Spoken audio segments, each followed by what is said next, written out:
Le film Blue Beetle de Warner a fait un gros flop au box-office pour son premier week-end d'ouverture. On voit ça ensemble.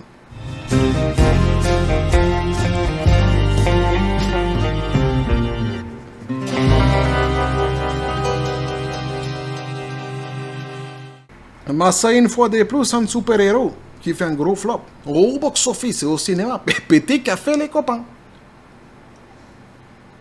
J'aurais pas mélangé l'accent russe là dans mon accent argentin par hasard? Eh oui, parce que je faisais l'accent argentin là. Ah, mais les connaisseurs l'ont reconnu de toute façon. Ah, parfois on se trompe avec l'accent péruvien. Mais non, c'est bien l'accent argentin. Et à chaque fois que je vais en Argentine, les gens me disent « Eh, mais t'es argentin, toi ?» Je dis « Ouais, effectivement, comment tu le sais ?» Et ils me disent « C'est grâce à ton accent, tu vois ?»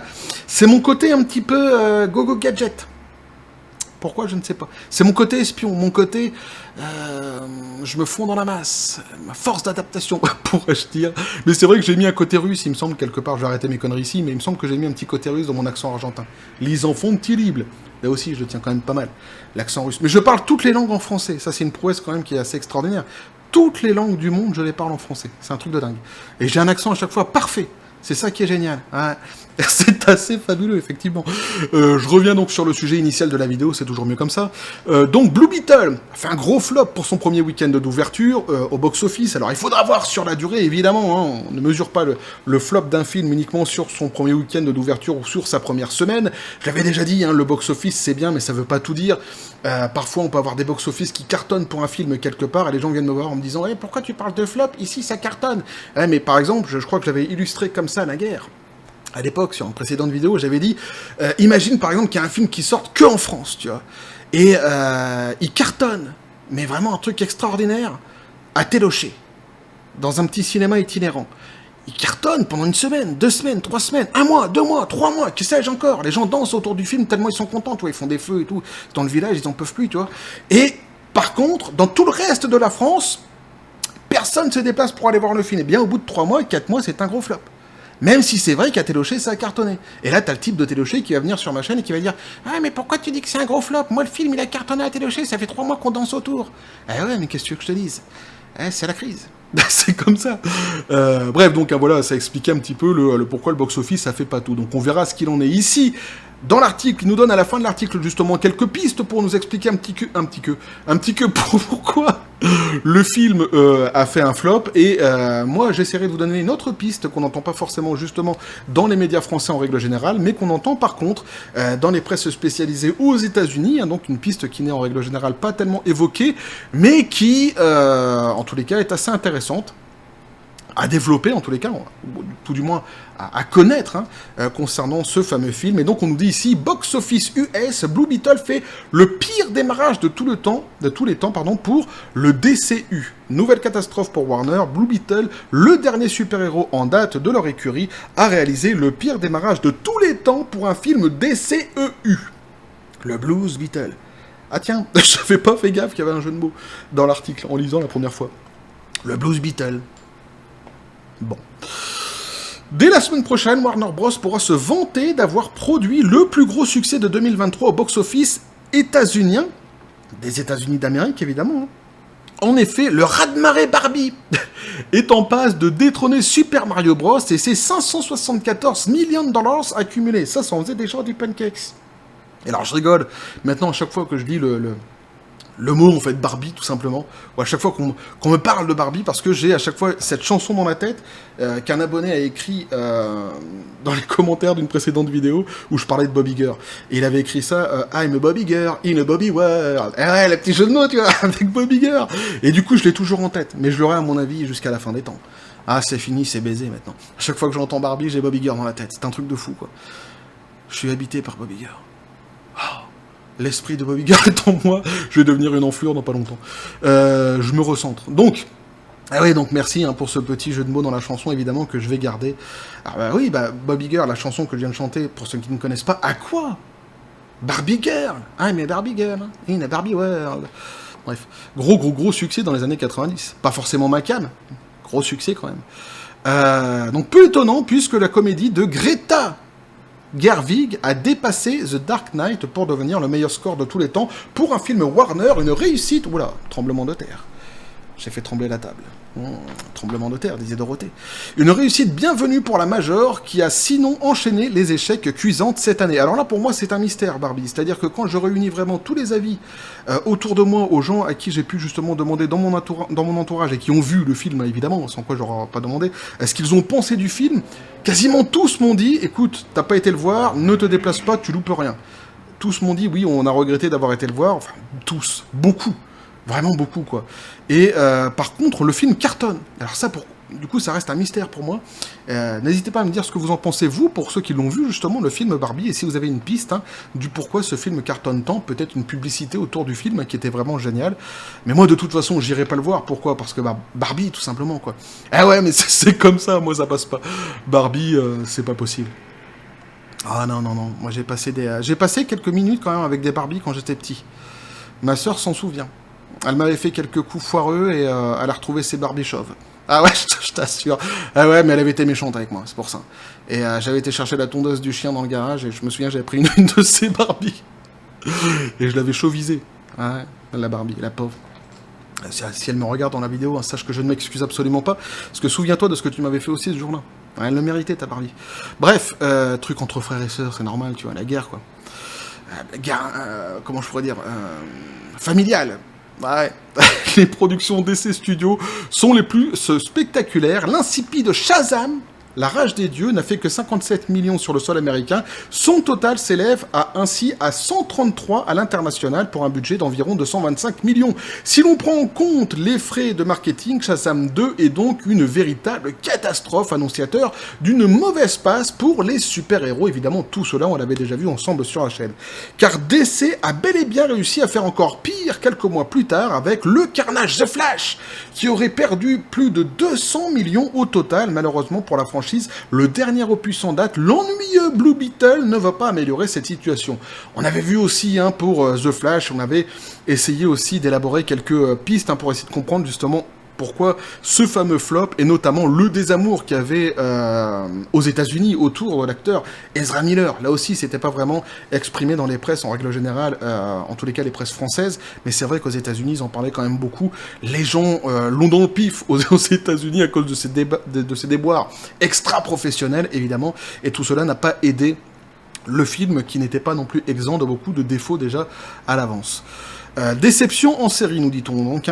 Derrière ces airs de téléfilm initialement produits pour la plateforme de streaming Max, la super production de Angel Manuel Soto a tout de même coûté 104 millions hors promotion et marketing, donc évidemment bien plus au final. Et après son premier week-end d'exploitation, Blue Beetle aurait engrangé 25 millions de dollars, soit loin des standards nécessaires pour rentabiliser son budget. C'est une catastrophe. C'est une véritable catastrophe. Pour son premier week-end d'ouverture, alors évidemment, comme j'ai dit, il faudra attendre de voir sur la durée, mais ça sent pas bon. Les patates échafaudées, quoi.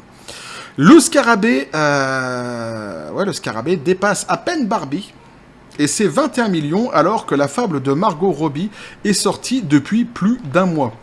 Mais pour vraiment prendre la mesure de la déconvenue, il faut comparer ce score initial au lancement des autres films DCEU.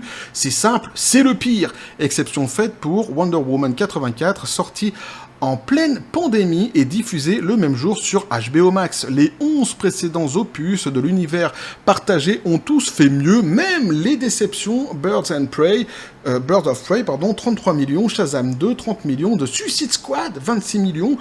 Pour trouver une adaptation DC qui a fait moins bien en 3 jours, il faut remonter à 2010 et au western Jonah Hex, et avant ça à Catwoman avec Halle Berry, il y a près de 20 ans. Et donc ici, justement, ils vont commencer à nous donner les pistes qui peuvent expliquer évidemment ce flop. Plusieurs facteurs ont sûrement contribué à cette déroute. Déjà, il ne faut pas sous-estimer l'impact de la grève SAG-AFTRA. Grève des scénaristes et des acteurs, qu'on avait aussi qu'on a traité aussi évidemment sur la chaîne. Xolo Maridueña et les autres acteurs du film n'ont pas pu en faire la promotion lors d'avant-premières ou d'interviews avec la presse et les talk shows. Excite aussi le boost d'habitude prodigué fin juillet par la Comic-Con de Santiago, à laquelle le casting n'a pas pu assister, le flou général entretenu quant à la place du personnage parmi ses confrères, épilogue de DCEU de Zack Snyder et de Walter Hamada, premier chapitre de DCU opus indépendant comme Joker ou de Batman, n'a certainement pas aidé. Le coprésident de DCU, James Gunn, a pourtant assuré que James Reyes sera l'un des protagonistes de son DCU flambant neuf. Alors là aussi, le problème vient aussi un peu, sans doute, on va le voir justement après, en tous les cas c'est une des pistes de la communication de la part de James Gunn dernièrement autour de, des super-héros, autour de ce qu'il veut faire en fait avec l'univers DC tout simplement. Et il y a certaines choses qui commencent à agacer un petit peu le grand public, on verra ça ensemble.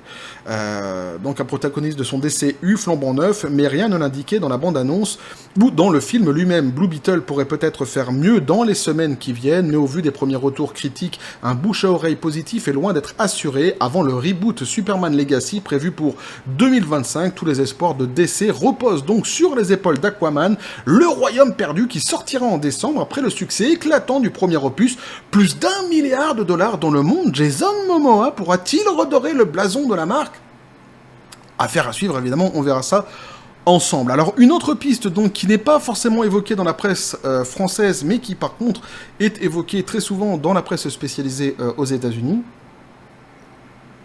c'est le côté politique identitaire qui a été mis en avant ces derniers mois, justement par certaines personnes qui ont communiqué autour des personnes concernées, comme James Gunn, notamment, qui ont communiqué autour du film. Et c'est vrai que cette question de politique identitaire qui s'accompagne souvent de l'idéologie woke, dernièrement, commence à agacer prodigieusement le grand public, et notamment le grand public américain, et sans doute que ça n'a pas joué en faveur de ce film-ci. Une des pistes, évidemment, qu'ici on peut explorer. Donc on nous dit, cette mauvaise performance au box-office intervient au milieu de mois pendant lequel Warner Bros. A fait la promotion du film via une politique identitaire spécifiquement auprès des latinos. Début juin, la star du film Xolo Maridueña a déclaré à Empire, le but était de créer un film pour un jeune moi et un jeune ange, Manuel Soto, le réalisateur du film, qui pourrait se dire, hé mec, quelqu'un qui a l'air comme vous ou vient d'un milieu similaire peut être un super-héros. Donc on a exactement les mêmes phrases, les mêmes rhétoriques qu'on avait pu voir par le passé, notamment par d'autres acteurs. On l'avait vu dans, par exemple, La Petite Sirène. Mais systématiquement, en réalité, c'est toujours le même truc, quoi. C'est-à-dire qu'il y a toujours cette façon de vouloir mettre une espèce de bourrer le crâne avec une espèce de politique, justement, identitaire, dans des films qui n'en ont pas besoin, en réalité. Ici, tu balances le film, point. T'en parles pas de ta politique identitaire et ça fonctionne très bien. Mais le fait que tu veuilles, justement, faire rentrer ça dans le crâne des gens, tes idées identitaires, eh bien, ça clive, ça énerve de plus en plus les gens qui en ont franchement ras-le-bol de cette idéologie woke et qui nous parlent systématiquement que des individualités ou des identités des gens. Tout simplement. C'est-à-dire que tu n'es reconnu uniquement que par la couleur de ta peau ou par ta sexualité. Et c'est vrai que ça commence un petit peu à courir sur le haricot de bon nombre de personnes. Et malheureusement, c'est toujours le même discours. Donc il a ajouté, la deuxième chose était d'ouvrir davantage de portes à des gens comme nous, aussi amusants que cela puisse être d'entrer dans ce monde de super-héros où tout est composé à 110%. Ce sont les personnages avec lesquels je suis le plus liés. Donc après ils disent bien d'autres choses. Ici on nous dit par exemple en juillet, Soto a confirmé que le film présentait une allégorie de l'immigration clandestine. Voilà, donc si vous voulez après lire un petit peu toutes les déclarations justement qui sont sorties dans la presse dernièrement par rapport à certaines personnes concernées, je vous invite à aller voir cet article aussi que je mettrai de toute façon dans les descriptions des vidéos, mais on va pas s'attarder plus là-dessus, puisque de toute façon vous avez compris le délire qui est systématiquement le même en fait. C'est-à-dire que cette communication effectivement de vouloir à chaque fois mettre cette politique identitaire au devant de la scène, eh bien à chaque fois c'est contre-productif. Ici, quand bien même tu voudrais réellement, si tu avais vraiment cet esprit de te dire, je sais pas moi ici là, tu viens de n'importe quel pays, par exemple tu viendrais du Cambodge, et tu fais un film et tu dis tiens j'aimerais bien qu'il y ait un jour un film aux États-Unis qui soit fait avec majoritairement des Cambodgiens. Bon, t'as envie, c'est ton problème, tu vois, t'es réalisateur, t'as fait ton script, pourquoi pas, c'est très bien comme ça. Mais je pense que ce n'est pas les aider que justement de venir systématiquement après dans la presse en disant regardez ce qu'on va faire, on va faire un film avec plein de Cambodgiens, parce que justement il n'y a jamais de Cambodgiens, donc ici on va porter la politique identitaire, et nanani, et nanana. Je pense qu'ici en fait tu tues dans l'œuf ton idée, et que réellement si tu voulais aider ces acteurs-ci à pouvoir percer et à pouvoir justement vivre leur vie d'acteur sans connaître de flop comme ici avec le film, eh bien il aurait été de bon ton de ne rien dire, tout simplement, balance le film. Les gens n'ont pas de problème, tu vois, en règle générale. On l'a vu dernièrement avec d'autres productions qui sont sorties. On l'a vu avec le dernier Spider-Man et tout ça. Les gens n'ont pas de problème, quoi. Quand c'est un bon film, quand c'est un bon super-héros, quand c'est une bonne trame d'histoire, les gens vont se déplacer au cinéma. Et ce, peu importe le pays, hein, puisqu'on a vu dernièrement certains qui ont voulu faire passer les Asiatiques pour des racistes, alors que, justement, précisément, le dernier Spider-Man a cartonné en Asie et notamment en Chine.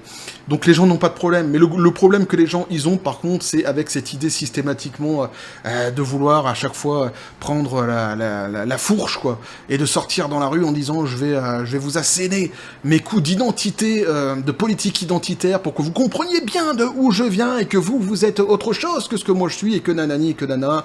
Et on rentre dans des discours en plus assez instupides, qui au final deviennent racistes. Eh oui, au final, au bout du bout, ça devient des discours qui sont assez racistes et c'est quand même assez usant.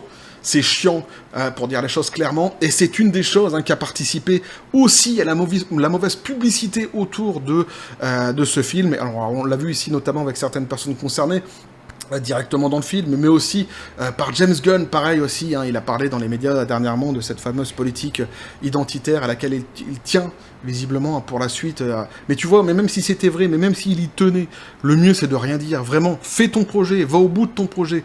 On verra ce que ça donnera. Si tu le fais bien, les gens iront voir. Si tu le fais mal, évidemment, les gens te le feront payer. Mais il faut qu'ils arrêtent vraiment avec cette... Mais on participe toujours à cette idéologie woke, qui de toute façon est une secte complète. C'est-à-dire que, quoi qu'il puisse se passer, dès lors que tu mets en place quelque chose, au lieu d'essayer de le faire finement, de le faire bien, il faut systématiquement que ça devienne un combat, une lutte d'une catégorie de personnes contre une autre. Tu mets en opposition systématiquement tout le monde et tu crées à chaque fois des conflits. Donc bref, ici c'est juste une petite piste qui a été balancée dans les médias américains que je voulais vous donner. Évidemment, il y a d'autres explications, la mauvaise publicité, la grève SAG-AFTRA, etc. Tout ça, ça a été évoqué dans le premier article. Peut-être aussi tout simplement la qualité de la production et des productions dernièrement autour des super-héros qui sont pas suffisamment bien travaillés. On l'a vu avec certaines déclarations, notamment dernièrement de Zachary Levi, qui expliquait, lui disait carrément que c'était des poubelles en ce moment qui sortaient au cinéma, quoi. Et que ils s'en foutaient, ils travaillaient même plus vraiment les scripts autour des super-héros. Donc voilà, et il y a sans doute aussi de cela, cette fameuse fainéantise qu'ils ont actuellement à travailler sur des bons scénarios, et certains d'ailleurs commencent à se dire que pourquoi pas finalement faire travailler l'intelligence artificielle à la place de ces personnes qui n'arrivent visiblement plus à vendre de rêves. Bref, voilà ce que je pouvais vous dire en tous les cas là-dessus les copains, j'ai essayé de balayer un petit peu cette information, on verra par la suite ce que donnera ce film, s'il se cassera la gueule réellement, il faudra vraiment pouvoir le constater, dans quelques semaines, parce qu'ici c'est que son premier week-end d'ouverture, mais c'est vrai qu'ici ça sent quand même le roussi, ou les patates échafaudées. Ça dépend maintenant, c'est selon, c'est une expression qui existe, on a le droit de l'utiliser. C'est comme ça, c'est écrit dans mon dictionnaire. Le Goldo Dico. C'est un super dictionnaire. Je le conseille à tout le monde. Il est introuvable, nulle part, mais je le conseille à tout le monde par contre. Bref. N'hésitez pas à me dire ce que vous en pensez dans les commentaires, à vous abonner si le contenu vous a plu, à activer la petite cloche pour les prochaines notifications, les prochaines vidéos qui vont arriver, à balancer un like, à partager la vidéo. Vous avez mon Twitter, mon Facebook et le Discord. Ah ouais, c'est plus Twitter maintenant. Vous avez mon XOR. XOR, nanana, enfant dans l'espace, voilà. Ça va être le XOR. Vous avez mon XOR, mon Facebook et le Discord de la chaîne qui sont dans la description des vidéos. N'hésitez pas à venir, à basculer du côté de la force. Pas si absurde, finalement, des réseaux sociaux. Ça dépend lesquels. Sur Discord, on est bien, sans déconner. Ensemble, en tous les cas, on est bien. Bref, comme toujours, je vous le dis à la John Spartan.